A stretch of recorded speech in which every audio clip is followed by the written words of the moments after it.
All right, everyone. Hello. Welcome back to another YouTube video. Today, I am doing a tier list ranking of all the characters in Avatar: Last Airbender Season 2. Now, by some miracle, if this is the first video of mine that you are seeing and you don't know, I am currently watching Avatar: Last Airbender for the very first time in my life. I have been doing full reactions over on my Patreon that you can go and watch, and I have been doing highlights of those reactions on my YouTube. So far, YouTube has seen all of my reaction to Season 1 and all of my reaction to Season 2. As I'm filming this, I am about 7 episodes into Season 3, but today is all about these characters in Season 2 and Season 2 alone. And I say this at the beginning of every tier list I ever make because I feel like I have to for some reason, and I'm going to emphasize this for Avatar: Last Airbender because Avatar: Last Airbender has a very, dare I say, passionate fan base. Tier lists are subjective, guys, okay? Also, you have to think about the fact that I'm only looking at the characters in this season, and I don't know where these characters go in Season 3, so I have no biased love for certain characters. Zuko fans, I am looking at you. A lot of people do not like me because I don't particularly like Zuko. Now, to be fair, Season 2 Zuko was an anomaly. I started to like him, and then we all know what happens at the end of Season 2. He broke my heart. He broke my heart, essentially, okay? I still don't even like talking about it. I don't even like thinking about it. But my point is, tier lists are subjective. The way that people view and enjoy characters are subjective. I'm sure that I have a couple of characters that are my favorite characters that might not be your favorite characters. And that's okay. That's okay. Every character deserves to be favorited, and every character probably deserves to be hated. That's all right. This is subjective. If I have your favorite character in like B or C tier, heaven forbid your favorite character ends up in D tier, like, I'm sorry in advance. Don't take it personally. Relax. It's all gonna be okay. And I say that because I can acknowledge my flaws, guys. I'm aware that I am not the best at looking at characters and seeing their nuances when I don't like them and when they annoy me. I'm talking specifically about Zuko and Azula. Okay? In Season 2, more Azula than Zuko, but that's an issue for later. So, without further ado, let's get into this Season 2 character tier list. Also, if you haven't seen my tier list for the characters of Season 1, you should absolutely go check that out. All right, starting out strong, we've got literally our main character, Aang. Now, I love Aang. I think he's goated. He sticks up for his friends. He's very caring. He does have some slight anger issues, I do think. And it's not necessarily like a fact of his anger being invalid, because like he's very angry this season when Appa is taken. Obviously, he's valid for being angry and upset, but he does get angry very fast. We definitely see Katara sort of calm him down a few times in this season. I think this season showed me that Aang and Zuko have a lot more in common than you would initially think. Obviously, this whole time the show has been sort of pointing at parallels between their characters, but seeing this a little bit, dare I say, darker and angrier side of Aang, I think definitely unlocked a few more parallels between him and Zuko. And I think, the parallel of Aang and Zuko is a pretty important part of the show, which is why I mention it. But regardless, he's Aang. He's the freaking Avatar. He's gonna go in S tier. Also, like, all the stuff he went through with, like, unlocking his chakras, all that jazz. He did a lot this season. So obviously he's going S tier. I feel like we're getting a couple of obvious S tiers out of the way, because next is Katara. And what else can you say about Katara but mother? She's literally mother. She's literally goated. She is 1,000,000,000,000,000% the glue of the Avatar gang. Like, if she wasn't there, they'd be fucked, essentially. And she is absolutely nasty with the waterbending, guys. She is nasty with the waterbending. I fuck with Katara heavy. I arguably would put Katara over Aang. I think she just has a bit more of a level head. And that's, not a crazy thing to say. And I don't think that that's a bad thing. Aang is definitely younger than Katara. He also has a different kind of pressure on him. Obviously, they're different characters going through different things, but I think personally I enjoy more Katara moments per se. Next, we have Sokka. Now, as of me filming this, like I said, I'm like 7 episodes into season 3, so I have seen the episode of season 3 where Sokka has like a sword master. Loved that episode. And the reason I loved it is because when I'm looking at Sokka from a season 2 perspective, I love him. I think he's adorable. I think he's funny. But sometimes I do feel like Sokka's just kind of there. And I liked the Sword Master episode in season 3 because it kind of tapped into that thought that I had. And it kind of was like, yeah, sometimes Sokka is just there. What are we going to do about that? I really enjoyed that episode in season 3. So spoiler for my reactions for season 3 when I post them. However, though, we are looking at just Sokka in season 2. And I do feel like specifically in season 2, sometimes the fact that he's not a bender, he can feel a little forgotten. I think that feeling is a little more prevalent in season 2 because of the addition of Toph to the group, because you've just added another bender of another element.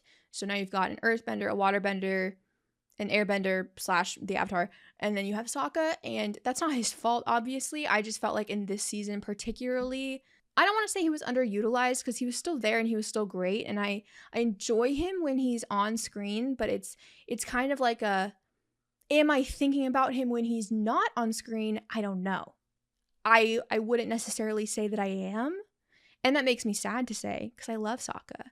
But I do think, Sokka still is an S tier, but I think he's going to end up towards the bottom of S tier by the end of this tier list. Next, we have Appa. Now, if you didn't watch my season 1 character ranking, I ranked both Appa and Momo in S tier. However, I had Momo above Appa because I personally love Momo. You can see his little plushie is behind me. I'm obsessed with Momo. He reminds me of my cat. He's like my favorite.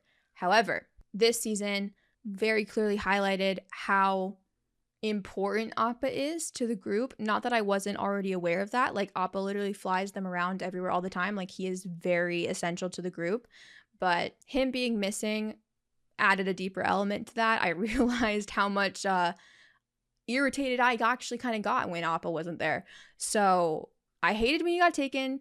I genuinely cried when he returned to the group. I don't want to say I underestimated how important he was to the gang because I don't think I did underestimate it, but in a way it kind of felt like I did. So Appa's going to go up in S tier. It's just a matter of whether or not I would put him above Sokka, I feel like. Does Appa give more to the group in season 2 than Sokka? Maybe. I don't know how I feel about that, but I think I'm okay with it for now. Next, we have Avatar Roku. Avatar Roku's not really in season 2, honestly. Like, he kind of just shows up towards the beginning. He tells us some crazy lore that if Aang is killed in his avatar state, then the avatar lineage dies or something. But other than that, I don't really think that he's there all that much this season. So I'm gonna put him in B. He was fine. Not much to say about Avatar Roku. Next, we have Toph's parents. Not much to say about them. I think they suck. I think they don't understand her kid. However, they're not the most evil people in the show, so they are going to get C tier. Next, we have Azula. Now, I have mixed feelings on Azula. Overall, the general consensus is that I hate her, unfortunately. It's pretty simple. Every time she's on my screen, I'm irritated. I thought I couldn't get more annoyed with the character than like Zuko or like Commander Zhao in season 1. And then I met Azula and I was like, wow, I had no idea actually how annoyed I could get with a character. That's crazy. So I hate her. However, I do have to admire how she's always 3 steps ahead of everybody as a character. She is kind of over here playing 3D chess and everyone else is playing checkers. You know what I mean? Like, while I may hate her, but I am able to acknowledge that she is leaps and bounds above a whole lot of characters when it comes to the mental game. She's many steps ahead of everybody. And that doesn't make me like her. That doesn't make me hate her any less than I do. I just feel like it's important for me to acknowledge that I see her brilliance, unfortunately, And I feel like I had to say that. And one more thing I will give Azula, she has fire lines. When I heard her say, "Don't flatter yourself, you were never even a player," I gagged. And I always say this, when she has a fire line, I hate when a bitch I don't like has a great one-liner. She has a lot of them, so I'll give her that. However, I did debate making a special tier below D tier just titled Azula. I really debated doing that because that is how much I don't like her. However, that felt drastic, and I wasn't about to do that to a woman, so she's just going to get regular D tier. I know people are going to come out of the woodworks. They're going to be like, "Oh, Azula's misunderstood. She had the same upbringing as Zuko." Like, I don't care. Whenever she's on my screen, I groan and I roll my eyes. And that's that, okay? Now, just because she's in D tier, that's just because I don't like her. That doesn't mean she's not a great character. That doesn't mean that she's not a great villain. Like, she is there to take the role of villain in season 2, and she does it perfectly. Like, she is a great villain. Because I kind of hate her more, or just as much, probably more, than I hated Commander Zhao. So that's what I'm supposed to feel that way about her, though, I'm pretty sure. So she gets there, but that's just because I don't like her. She's still a great character. This is all just based off of whether or not if I like the characters, etc., etc. And speaking of characters I like, next on my tier list, we have my GOAT. I literally have nothing else to say about Suki other than the fact that that's my GOAT and I love her. Every time that she is not on my screen, I miss her. I think at one point in season 2, they literally went to Kyoshi Island and I was pissed. I was literally pissed because Suki wasn't there. And I thought that I was going to get to see her this season. And when Suki showed up halfway through season 2, lost my damn mind. Lost my mind. I love her. I literally bought her Funko Pop because I love her that much. If this was like a mega subjective tier list, I'm telling you right now, Suki would go right there. However, I do want to put some objectiveness into my tier list, and I think I'll put Suki there. Suki did a lot, this season. Like, she literally helped find Appa and like heal him, all that stuff. So if it weren't for her, really, if you think about it, Appa would never make it back to the group. So I think I'm okay with having her at 3rd spot in S tier. I love her to bits. I love her to bits and pieces, guys. I need to see her in season 3 immediately. Next, we have Bosco. This is the Earth King's bear. I think that he's adorable. You guys may not know this about me if you haven't, watched my reactions, but I love not all, I shouldn't say all. I love most of the creatures in the show. I've got, Momo. I've got a turtle duck behind me. I let myself buy 1 plushie per season. I don't know what my season 3 plushie is going to be, but I'm very excited to find out. It also made me laugh, that he's just a bear. He's not like a combination of any animal like most of the animals in the show are. He's not like a platypus bear. He's just a regular bear. I thought that was funny. I'm putting him in B tier. You guys might say it's crazy. I'm putting him in B tier. And after Bosco, we have the Earth King himself. I can't remember if we even got a name for him for the life of me, but I'm just going to call him Earth King. He's kind of hopelessly gullible. Honestly, like, I've maybe never seen a more gullible person in my life. Thankfully, he finally woke up a bit. Too little too late, though, kind of. But he's fine. I don't have any real issues with him. I'll put him in B tier. He's going to go below his bear, though, because his bear is cuter. Okay, moving on. Next, we have General Fong. I hated him. He's a freak. He is a psycho. He was like trying to force Aang into the Avatar state, and he did it by like hurting Katara, borderline almost killing her. You guys may not know this about me, or if you're an avid viewer of my channel, you do. You might be able to tell just based on how I am in this video alone. I identify as an earthbender.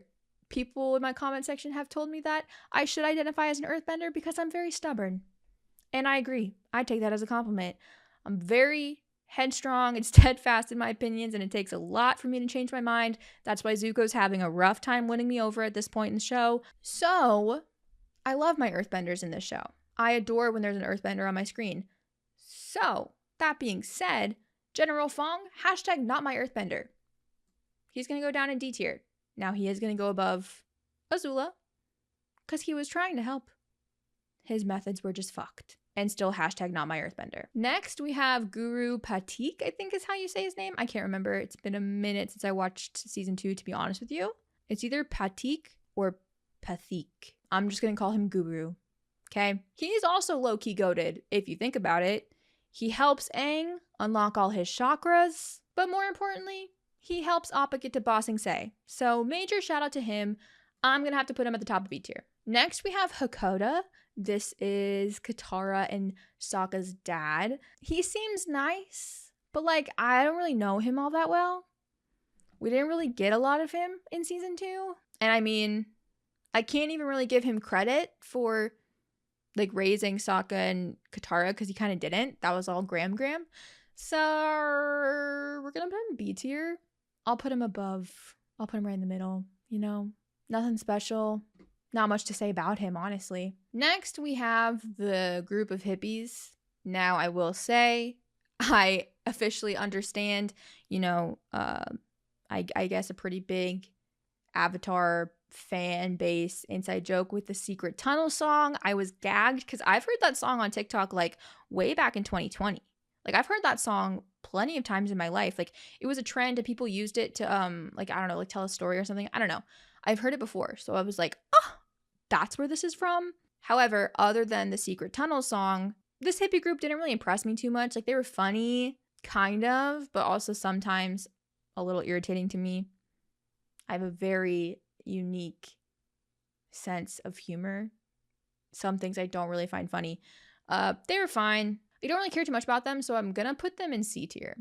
And I'm very sorry if that offends hardcore fans. I know, like, oh my god, I just realized I didn't put the Cabbage Man on here. Sorry, guys. I was gonna say, I know for season 1, my tier list, I think I had the Cabbage Man in, like, B tier or something, and people were like, disrespectful to Cabbage Man. I was like, guys,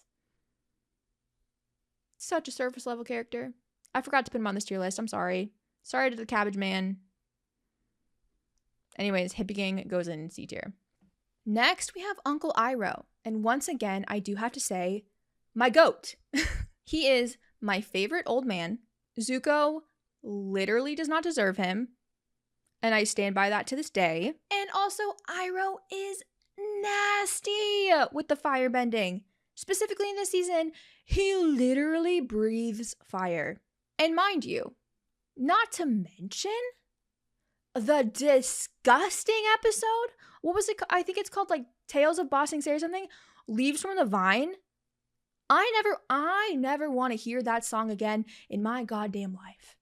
That scene, that song, the singing, the voice acting, may he rest in peace, mind you, broke my soul.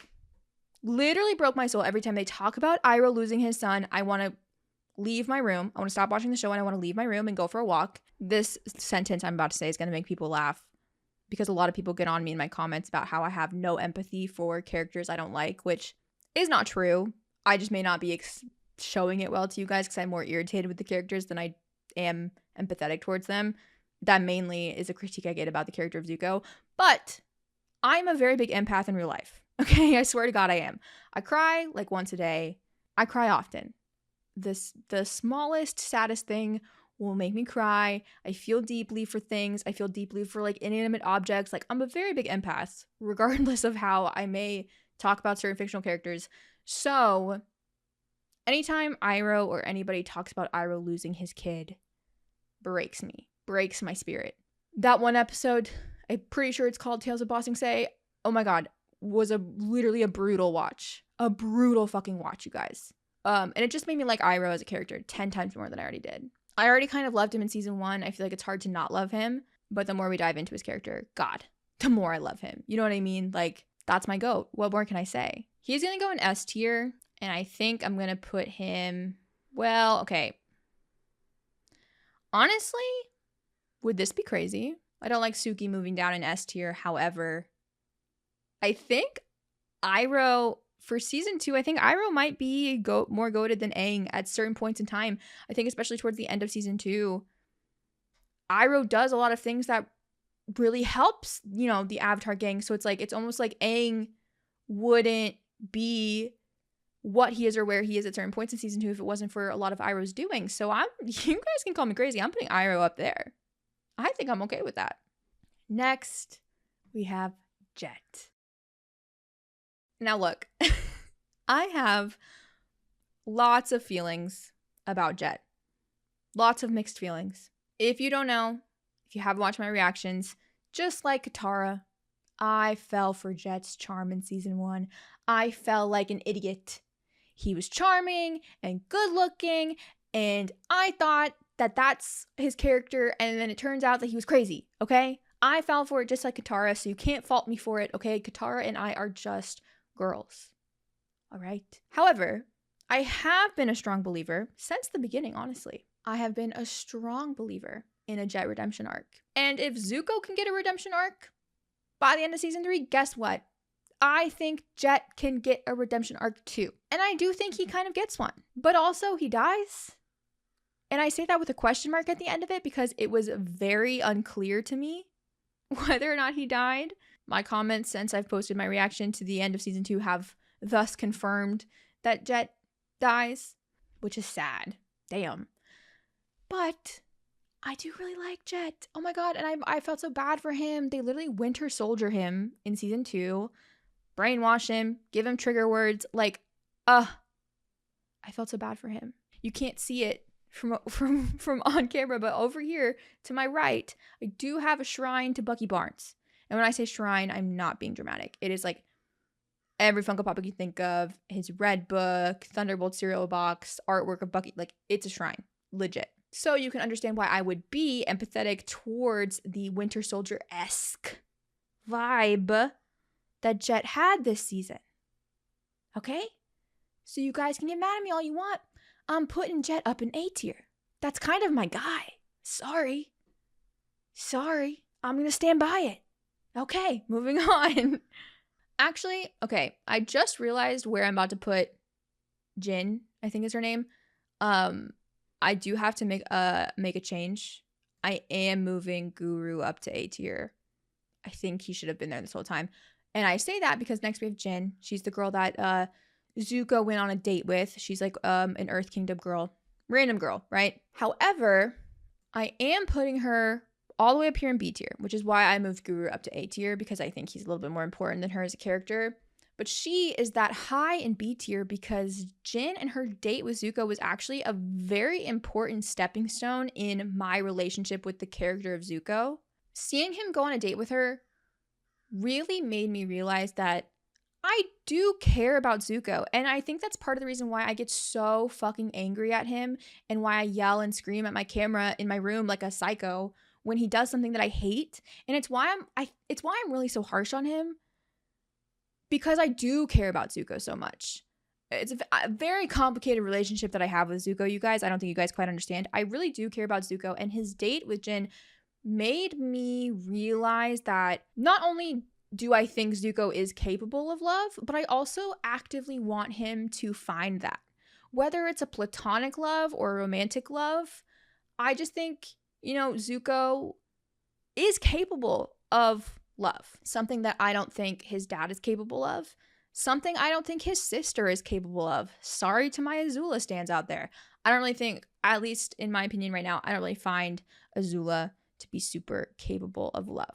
At least not anything more than the shallow kind of love that her dad, I feel like, would also exhibit. But that's a story for, that's a topic to get into, like when I talk about season 3. Okay, so we'll put a pin in that. And we'll get into that later. However, season 2, Zuko, which we'll talk about more when we get to Zuko in this tier list, but his date with Jin, and at the point in which in season 2 he had that date, it did really make me realize that, like, I think Zuko is fully capable of love, of loving people, of loving things, of being a nice person, and I want him to find love. I know his uncle already gives him love, but it's like he doesn't allow that love to be received for some annoying and irritating reason. So I want Zuko to get to a point where he feels like he's deserving of love, and I want him to find that with someone. Again, whether that's platonic or romantic, I don't care. So Jin gets B tier because she is like a very big stepping stone in my relationship with Zuko, and she helped me realize quite a lot of things about Zuko's character that I think were kind of under the surface of my full-blown irritation with his character. So that was a really great moment for Zuko. And I think that was also in the episode of Tales of Ba Sing Se. Like, I think that was Zuko's story, if I'm not mistaken. Great episode. Maybe the best episode of the whole show thus far. Genuinely great episode. Anyways, next we have Judy. She horrifies me. And I'm horrified to see how they do her and her creepy smile in a live action version. She terrifies me. I'm horrified of her. However, we must free her. Hashtag free Judy. I'm gonna put her C tier. Not much to say about her. Next, we have King Boomy. We like barely see him in season 2, and when we do see him, he's still batshit crazy as ever. I'm also gonna put him in C tier. I fear. He's like barely even there. So like I feel like that's not crazy. Next, we have Lee. Lee is the little boy that Zuko gives like his knife to. And the episode that Lee is involved in is again a very big stepping stone in my relationship with the character of Zuko. That's like a whole episode with like Zuko flashbacks. I think that's like the episode where we learn about his mom and stuff, which if you guys didn't watch my reaction to season 2, that was one of my favorite episodes probably of season 2 overall. Like for what it did for Zuko's character for me, meeting Ursa, like I really loved that episode. And I liked, seeing the dynamic in the relationship between Zuko and Lee. That did a lot for me for Zuko's character. So once again, I'm going to put Lee up here right next to Jin just because those two characters and their episodes did a lot for Zuko, which thus does a lot, I feel like, for the entire plot of the show.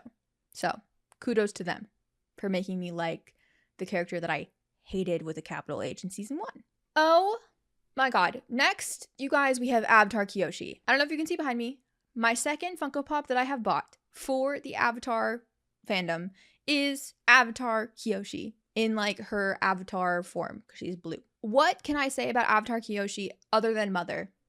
Nothing. Once again, she is literally my goat. And I will be picking up the books about her that people keep telling me to read in my comments when I finish the show to learn more about her and all the Kyoshi warriors. If you can't tell, I am obsessed with Kyoshi warriors. Call me Sokka, because I'm obsessed with the Kyoshi warriors, you guys. And you guys are going to call me crazy for this? You guys are going to call me crazy for that because she's in one episode. I don't care. The episode was fire. Seeing the flashback of what she did, she's so fucking cool. I want an entire show based on her. I want it on my desk by Monday. I'm serious. Love her. Love her down. So shout out to the Kyoshi warriors. Shout out to the Kyoshi warriors. They're my fave. Okay, next we have Lo and Lee. Those are the two old creepy bitches that are always following Azula around. They're creepy. I don't like them. And if anything, they kind of fuel Azula's crazy side, which does not need to be fueled any more than it already is. Okay? So I don't like them. Guess what? D tier. I should put them below Azula, but I'm like I said, very stubborn and very steadfast in the fact that I don't like Azula. Next, we have Long Fang. He, again, is crazy. There are so many crazy people in season 2 of the show. It's unreal. He is literally Zemo in Civil War because he's walking around brainwashing people left and right. And honestly, you know what? I know I just said that Azula stays at the bottom because I'm steadfast in my hatred of her, but I did really like when she put him in his place. Like I said, don't fool yourself. You were never even a player.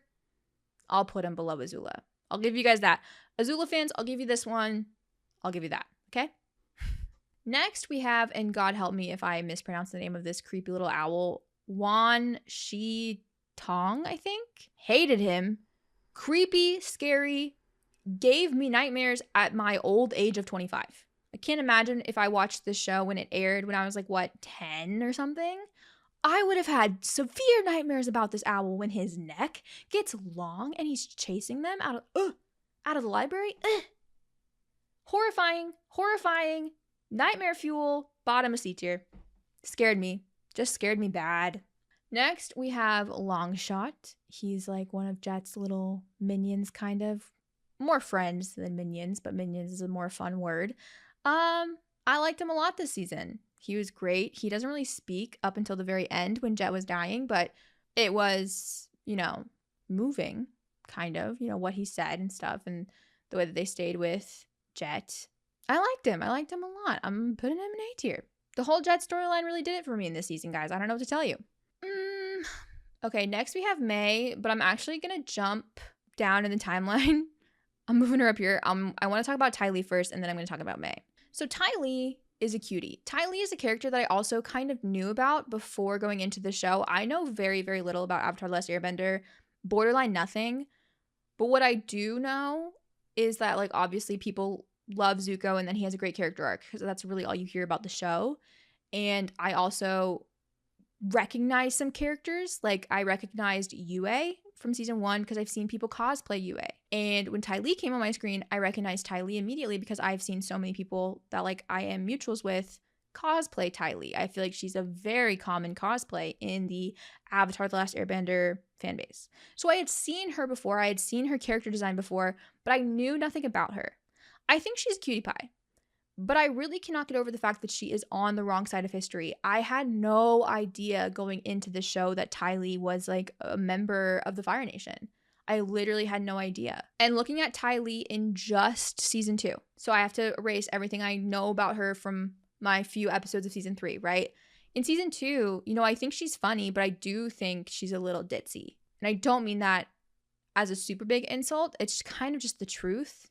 Something I came to the conclusion of by the end of season 2 is that I think I do like Ty Lee and May when they're not doing Azula's bidding.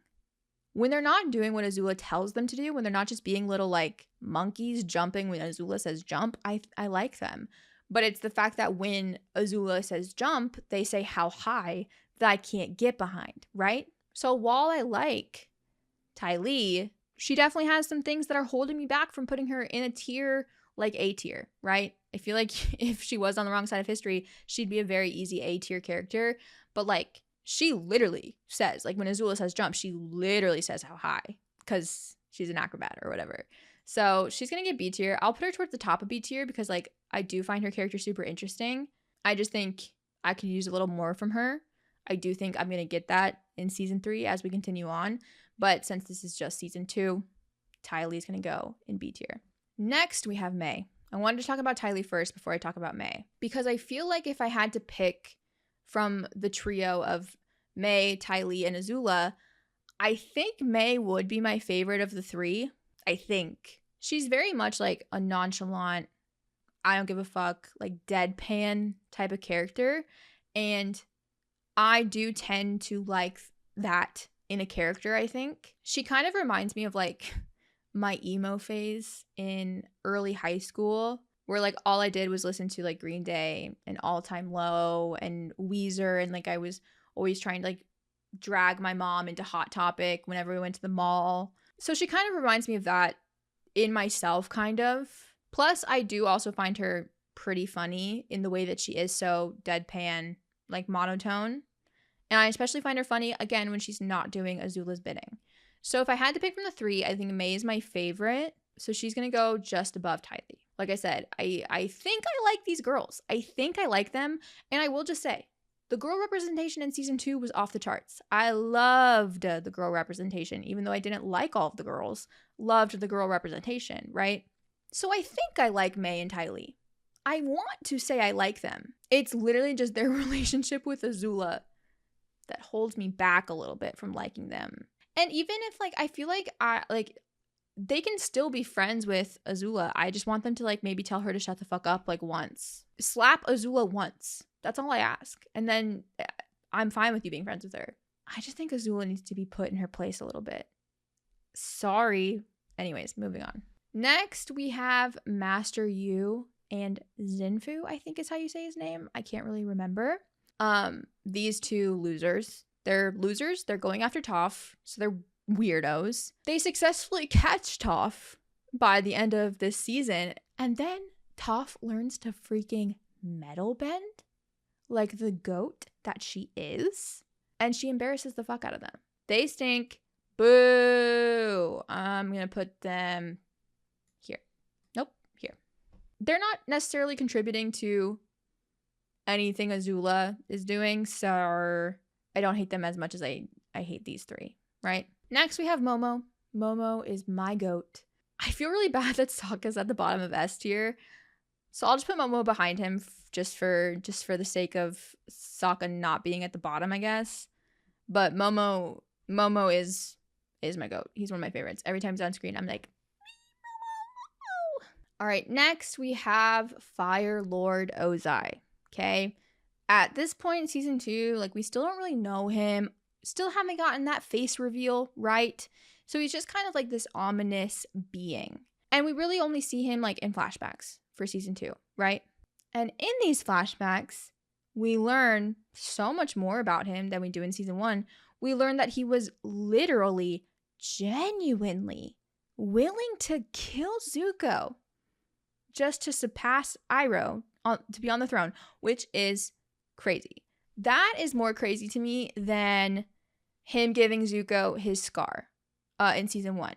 In terms of like the level of how the flashbacks affected me, I know that I feel like some people will find that crazy.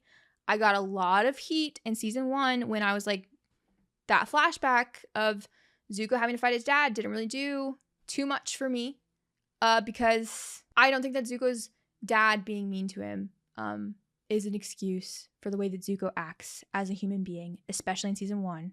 I get that it explains it, but I don't think it excuses it at all. So it didn't really do for me what a lot of people thought it would. Like, I didn't really let up on my disliking of Zuko after that flashback. However, the flashback in season 2, where like we meet his mom and we learn more about his dad, did far more for me. Far more for me. The way that Ozai was willing to like literally straight up kill Zuko, not even really think twice about it. Wild. And then on top of that, you've got that he like stabbed Iroh in the back. So like I already knew that Ozai sucked, but like these flashbacks really just opened up to me like how much more he actually sucks legit. He's the worst. He's the worst. I am sad that Ursa is no longer, there for Zuko, which we'll get into when we talk about Ursa in a minute. But thank God she got away from him, honestly. Thank God Ursa got away from that creepy man. Bottom of D tier. I should actually honestly just always make an F tier and just keep that tier for Ozai. Anyways, moving on. Next, we have the professor from that episode with the creepy owl. He's a fun character. He's nerdy. He's like obsessed with learning. It's a little crazy that he died in that library the way that he did, but it's kind of a beautiful ending for his character if you think about it. He didn't really do too much. I'm going to put him here. Lots of B tier characters this season. Realistically, May and Ty Lee probably should be A tier, but I just can't get behind them, guys. I can't do it. Next, we have the like refugee couple and their daughter Hope.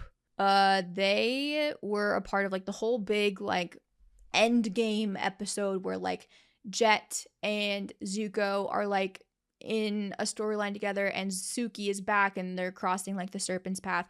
That was like a great episode this season. That was like maybe like right on par, I'd say, with Bossing Say, if not just like a little below it. Like really, really great episode. I loved them and what they did for that episode and what they did for the show and what they did for Aang's character. It made me sob. Like when they named their daughter Hope, like, oh my God, I cried like a baby. Love them. I wish them nothing but health and happiness and peace. So this again might be crazy, but the fact that they made me cry, I'm putting them in A tier. It's less about their characters. It's more about what they stand for, what they signify, if you will. Next, we have the Sandbenders. I'm grouping them, but I'm specifically talking about the Sandbenders that took Appa.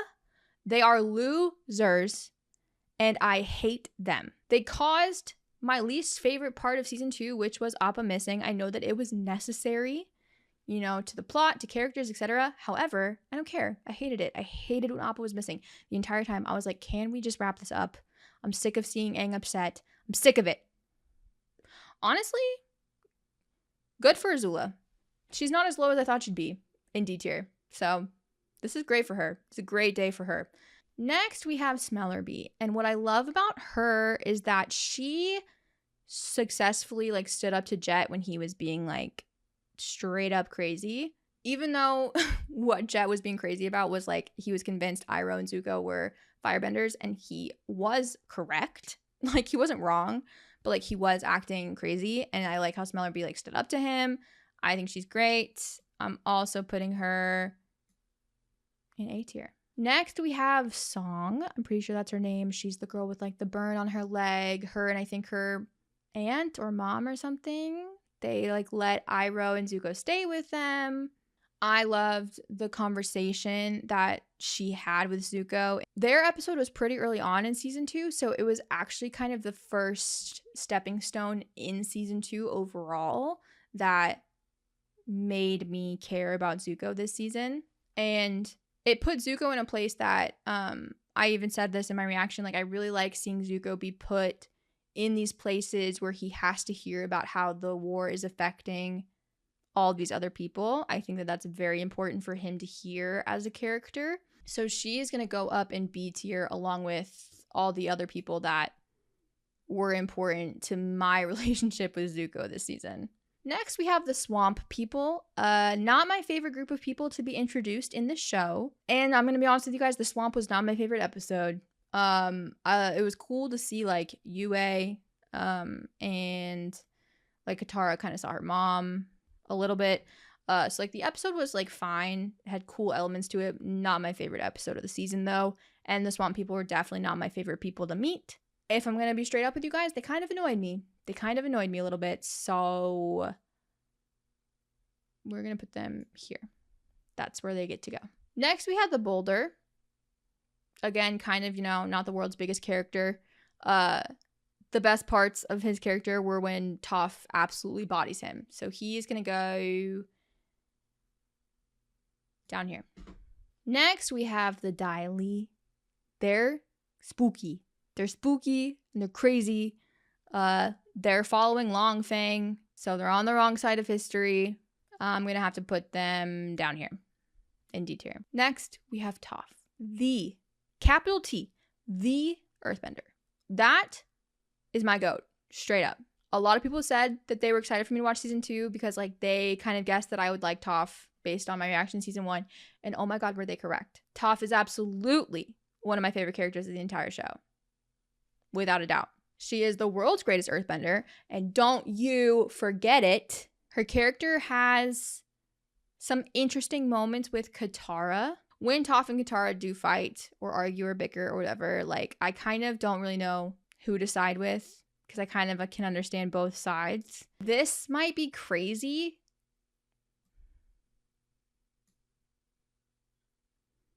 I think Toph is the GOAT of the season. I think it's pretty simple. Pretty simple to me that Toph is the GOAT. Like I don't even have more to say about her other than the fact that she's just the best. Metal bending? She learns metal bending by the end of the season, you guys. That alone puts her at the top. Come on. Next, we have Ursa. Ursa, again, was one of the biggest stepping stones in me caring about Zuko as a character. I literally adored getting to see the relationship between Ursa and Zuko in those flashbacks. In that, like, I think the episode was called, like, Zuko Alone or something. And I feel like meeting his mom and learning about his mom and seeing his relationship with his mom really helped me understand Zuko more as a character. It kind of filled a gap that I was missing in a way that I didn't really understand that I was missing until I met her. Like, I hadn't thought before I met Ursa, like I hadn't really had a moment where I was like, what's Zuko's mom like? I had never even thought to think about what his mom would be like. I hadn't even thought about the fact that like his mom wasn't even really mentioned in season 1. And then we met her and I was like, oh my god, this was like the missing puzzle piece for me when it came to really, really starting to understand Zuko's character.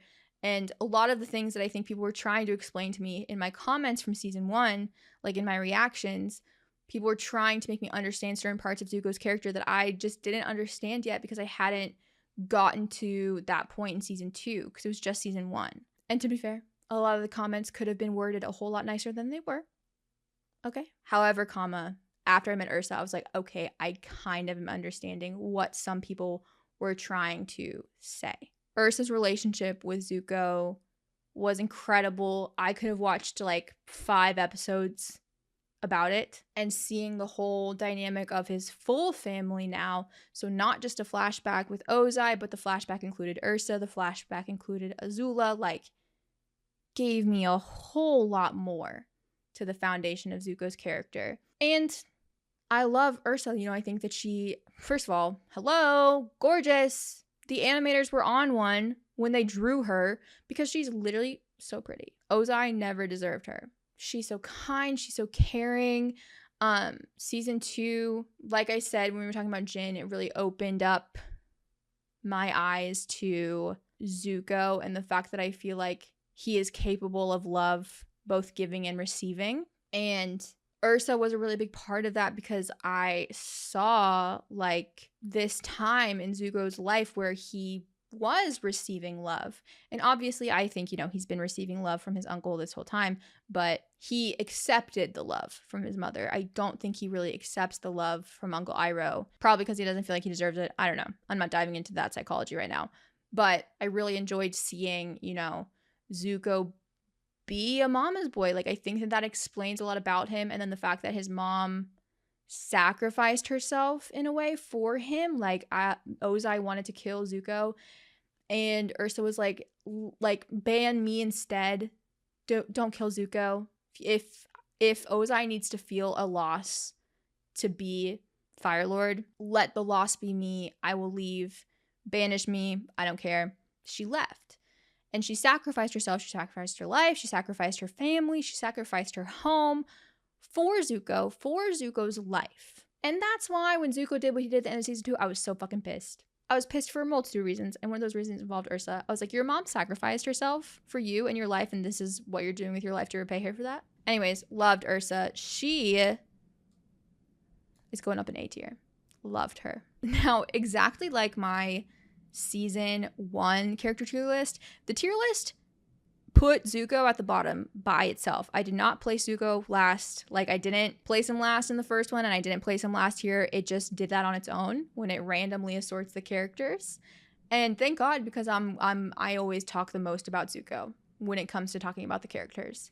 I always have the most to say about Zuko. And that's how I know that Zuko is a great character. Whether or not I like him, guys, I'm aware that he is a great and complex character. Fully aware of that. So, that being said, Zuko in season 2. Where do I start? Where do I start when it comes to Zuko in season 2? He started out season 2 annoying me because he was still kind of the guy from season 1 that he was, which was a brat. And somehow, some way, magically along the lines of watching season 2, I started to care for Zuko. I don't really know when it started, whether it was with Song or Ursa or Jin, I don't know.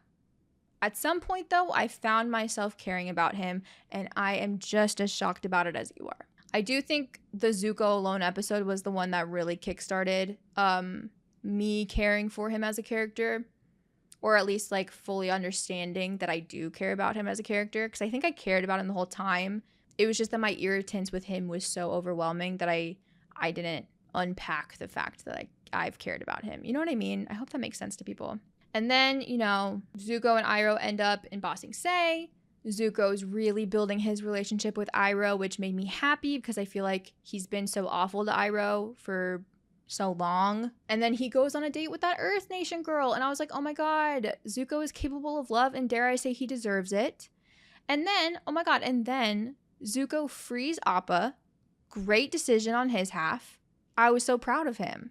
And then we get into like the catacombs or whatever of Ba Sing Se, and he has a moment with Katara, which was, mind you, Zutara propaganda. Didn't fall for it. Sorry guys, didn't fall for it. But he has this moment with Katara, and I feel like, oh my God, we're really getting somewhere with Zuko. And again, like I just talked about with Ursa, like that whole episode, all of those flashbacks, I was caring so much for Zuko, you guys.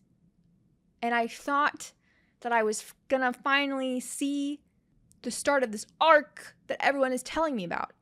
He's in the catacombs with Katara, and I think they're having a moment, and Katara's like, you know, screw you, this war that your dad, keeps going, took my mom away from me. So I hate you. And then Zuko is like, yeah, it took my mom away from me too. Gag. Oh, literally gagged me. I was like, wow. You know what? He's right. It did. And I can see that Zuko feels bad. So I'm sitting there and I'm watching this and I'm like, wow. And then Iroh and Aang come down to save them. And then Zuko is faced with Azula. And Iroh is like, don't do it, Zuko. Iroh is doing everything he can, all of his last ditch efforts to break into Zuko's mind and be like, you don't need your destiny, your title. You don't need to be Prince Zuko. Like, being Zuko is enough. And I'm sitting there and stupidly, naively, I think that Zuko's gonna listen. I'm like, oh, Zuko's gonna listen this time for sure. When Zuko has borderline never listened to his uncle. So I don't know why I thought that this would be any different. I don't know why I thought that for once this would be any different and that Zuko would listen to his uncle. And guess what? When Zuko broke through that wall while Azula was fighting Aang and Katara, oh my God, I literally cheered and I clapped like an idiot moron because I was under the impression that Zuko was going to fight with Aang against Azula. So imagine my shock, my horror when Zuko shoots fire at like Aang and starts fighting with Azula, his sister, who hates him. Well, I actually don't think she hates him, but she's never done anything to him to show Zuko that he should trust her ever in their lives. There has never been a moment in Zuko's life where Azula has done something to give him the impression that he should trust her, right? I was horrified and humiliated. Zuko humiliated me at the end of season 2. It took me like a long time to start season 3 because I was so pissed. I was borderline traumatized. I was like, I don't even want to look at Zuko's face. I don't even want to look at Zuko's face. He's pissed me off so bad. Oh, and I went on such a rant on TikTok and everyone on TikTok was enjoying it. They were like, this is a canon event. We can't stop her. Guys, I was pissed. I'm still pissed. I'm still pissed at him. Like I said, I'm 7 episodes into season 3. I'm still pissed at him. And it hurt so much more than anything he could have possibly done in season 1 because throughout watching season 2, I learned that I do care about him. I didn't even want to care about Zuko. I want to not like him. I want to not care about him. It would be easier. It would be so much easier and less painful to not care about Zuko. But unfortunately, for some reason, I do. For some reason, somehow, the show writers bamboozled me and tricked me into caring about Zuko. So now I care about him. And then he does stupid things. And I go, Zuko, why? It upsets me greatly. Upsets me deeply. And the reason I get so upset, and the reason I get so angry at Zuko, and the reason I say all these things that make people think that I have no empathy for his character, which is a lie, is because I care about him so much that when he does dumb things, it pisses me off. It's like he's my son. It's like if I had a son, I love my son so much. And so when my son does a stupid thing, I'm going to be so angry at my son for being stupid. It's the same thing. I'm sweating. Every time I talk about the finale of season 2, I get hot and I start to sweat from anger. A moment in a show has not brought me such fire and anger in my soul and in my spirit since like maybe the Red Wedding in Game of Thrones. Like, I haven't felt so angry over something fictional since, I would say the Red Wedding in Game of Thrones. That's very serious, by the way. Big Game of Thrones fan. Like, so, okay. The general consensus for Zuko. I need to calm down. The general consensus for Zuko. I care about him. And because I care about him, his actions irritate me more than they probably should. Because when you care about a character, you want them to do the right thing. And I'm just seeing Zuko do the wrong thing over and over and over again. And it's like, how many times can we continue to do the wrong thing until we figure it the fuck out? So I get so irritated with him and I get so mad with him because I do care about him and I want to see him succeed, right? Like I want to see him do good. So just do good. Damn. So the general consensus.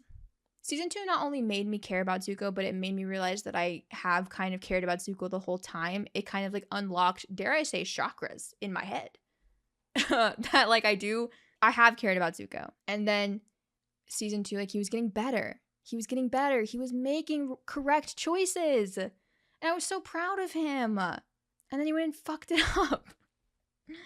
So, really loved the characterization of Zuko in season 2, honestly. Like, if you are a member of my Patreon, or if you're not and you want to hear me talk, in depth after episodes, you should go check out my Patreon, because I normally sit there and talk for like 5 to 10 minutes after an episode.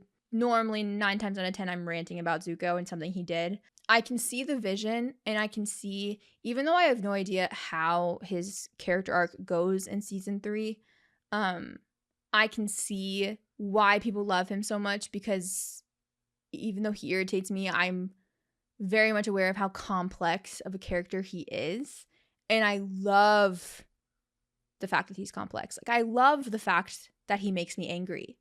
You know what I mean? I love the fact that I'm able to care about a character and have such strong feelings about a character and a character's actions, because the character is so unique and complex. It's really something special, and I feel like it's something you don't get in a lot of characters. So whether or not I'm enjoying Zuko's actions in the show, I'm enjoying watching Zuko be the character that he is. Like, when we have episodes in season 2 when Zuko's not there, like, it doesn't cut to Zuko's storyline, I feel it by the end of the episode. I'm like, there was no Zuko in that episode, and his loss was felt. Like, his absence was felt. So I liked him a lot more in season 2 than I did in season 1.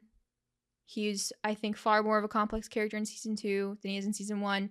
And I think, his complexities are just going to get deeper in season 3, which I very much look forward to. And season 2 did so much for his character, like leaps and bounds and one small step for man, one giant leap for mankind type of steps for his character. I just enjoy him. I enjoy the fuck out of him, even though he really pissed me off at the end, right? And, I think if a character does something that makes me rant for 15 minutes and makes me angry and pisses me off, they're a great character. It's that simple. So this is a lot easier than it was for season 1. For the tier list of season 1, I begrudgingly, I think, put Zuko in A tier, but it's not really begrudgingly anymore. I think it's deserved. I look forward to the day that I can put him in S tier. He's got to fix some stuff first. He's got to fix some stuff, but he's close. He's damn close. So there you have it. That is my tier list for the characters of season 2. If I had put the cabbage guy in here, he'd still probably be in C tier, probably at the top of C tier. I think he was also in C tier in the last tier list.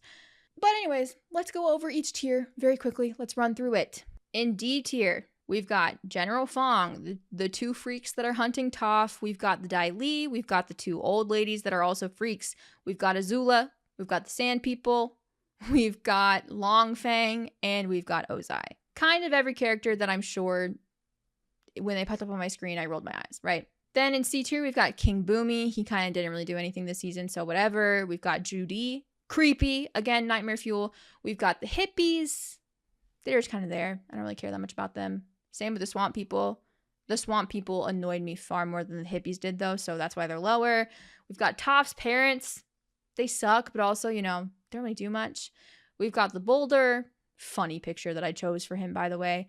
I enjoyed seeing Toph beat him up. And then we have my number 1 Nightmare Fuel, maybe ever, the Creepy Owl. Then we've got in B tier, we've got May, and we have Ty Lee. I'd say they're pretty much tied for the top spot of B tier. May maybe has like the tiniest inch over Ty Lee, just because I think I identify more with like a deadpan character more than a ditzy character. And I'm not trying to say that that's all those 2 girls are. I do think they're a lot deeper than that very general stereotype I just gave them. But if I had to like categorize them, at least specifically just based off season 2, that's how I would. So because I identify with the type of character that May is more than the type of character that Ty Lee is, May is just a little bit above her, but I like them both equally. I like them. I'm not going to say I love them. I don't like love or adore them, but I like them. I like them. There's room for them to make it to A tier in season 3, depending on what they do. I don't know. Then we have kind of like, I would call it the group of people that made me care about Zuko. We've got Jin, we've got Lee, and we've got Song. Shout out to them. Avatar Roku didn't really do much, but I have to respect him. I just feel bad, even the fact that an Avatar is in B tier. Then we have the Professor. He was fine. Hakoda, he was there. And then Bosco and the Earth King. All characters that were kind of just, there. Nothing really much more to say about them. Then we have our A tier. A tier is pretty strong this season. Zuko. So much to say about Zuko. Ursa, loved her. I want more. Want more of her so badly. I want more flashbacks of her and Zuko. We've got Jet. I've been a Jet defender, I feel like, since the beginning, guys. And I feel like my Jet defending finally paid off. And may he rest in peace, apparently. Then you've got Guru. He's great. And then you've got Smeller being Longshot. I thought that they had really good sort of character arcs in this season. And then you've got the little refugee couple in Hope. I think that's a pretty solid A tier. Then S tier. Starting at the bottom of S tier, we've got Momo. Love him down. However, it didn't do much this season. Then we've got Sokka. Guys, I feel bad that Sokka's all the way down at the bottom of S tier, but like he's still in S tier, so it could be worse. He could be an A or B tier.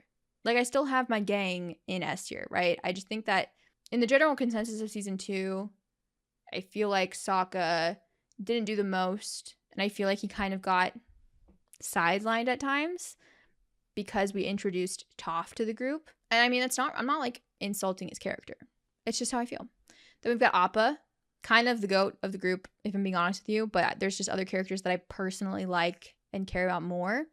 Avatar Kyoshi, you guys can call me crazy for putting her up in S tier. This is probably the most subjective placing of a character on this tier list, I think. She probably shouldn't be in S tier, but I love her so bad in her one singular episode, and she is so badass. Therefore, she gets S tier. And right above her, we have Suki. Suki, if I could, I'd put her here, but I'm trying to be a little objective, so Suki's right there. I just want more of her. I want more and more and more of Suki. I can never have enough Suki in my life. Then we've got Aang. I feel like there's not even too much to say about Aang, other than the fact that he's the freaking Avatar. I love seeing his character grow. I hated seeing him upset, but not because his anger was invalid. I just hated seeing him like that. Like I hated seeing him feel like that. You know what I mean? Then we've got Iroh. Literally so many goats in the show. Like it's not even funny. It's crazy how many great characters are in this show. Truly. It's insane. Love Uncle Iroh. Love him so much. Zuko doesn't deserve him. And I'm going to say that with my whole chest. And that doesn't even matter to Iroh. Iroh doesn't care. Iroh will do anything for his nephew. He will stand 10 toes down behind his nephew, except for in the finale of season 2. But I respect the hell out of Uncle Iroh. I really do. Then we have Katara. I haven't seen too much about how people feel about Katara. I feel like there's a section of the fan base that might not like her. I've gotten some comments on some of my TikToks about not liking Katara. I think that's crazy. I think she can be annoying. I think she absolutely can be annoying. But I don't fault her for that because I think I am very similar to Katara in the way that she can be annoying. Oh my God, not to be TMI with you guys or anything, but I have been told my whole life, like in middle school, when I was like, when people were like, air quotes, bullies, not like real bullies, but like when people didn't like me, they just told me that I was annoying. I've been told my whole life that I'm annoying. So I don't fault Katara when she gets the way that she gets sometimes. I feel like I kind of sometimes heavily identify with it, actually. So she's close to my heart. I'll say that much. And then I think it's safe to say top of the entire tier list, Toph. Such an amazing addition to the show this season. She's incredible. She's funny. She's sarcastic. I love her. I also feel like I identify with Toph because, like I said, I identify as an earthbender. And the way that Toph is stubborn, the way that she's headstrong, the way that she is very vocal about her opinions, I identify with that across the board. So again, Toph, Katara, those are my girls. You know what I mean? Throw Suki in the mix. Oh my God, those are my best friends. So that is my tier list for the characters of Avatar: Last Airbender Season 2. Let me know in the comments down below what you guys think of my tier list. Remember, like I said, tier lists are subjective, but I do want to hear your thoughts on where I put certain characters. Let's just keep it nice. Let's keep it respectful. Let's keep it loose and happy, guys, because it's all subjective. Again, I do apologize to any of like my hardcore Azula fans out there. If you're watching, please don't take it personally. Remember, I haven't seen season 3, okay? I doubt season 3 will make me like her, but I just feel like I need to say that. Let me know what you think. Let me know if you would have put anyone anywhere else. I'm sure I have some people in some crazy spots that you guys are like, hey, that's wild. So let me know what you think. If you haven't, make sure you go watch my reaction to season 2 of Avatar: The Last Airbender. My highlights are on my YouTube. Or if you want my full reactions, go and check out my Patreon, where you can watch me watch every single episode in full and not just a shortened highlight version on YouTube. Not to mention, if you want to see me watch season 3 as I watch it, go and watch it over there on my Patreon. Like I said, I'm 7 episodes into season 3. And this week I'm watching, like, I think all the way through episode 12. So we're getting a lot of season 3 done. If you don't want to wait for the highlight to be posted on YouTube, go check that out. My Patreon is linked in the description down below. But other than that, that pretty much does it for this YouTube video. Thank you guys so much for watching, and I will see you all next time.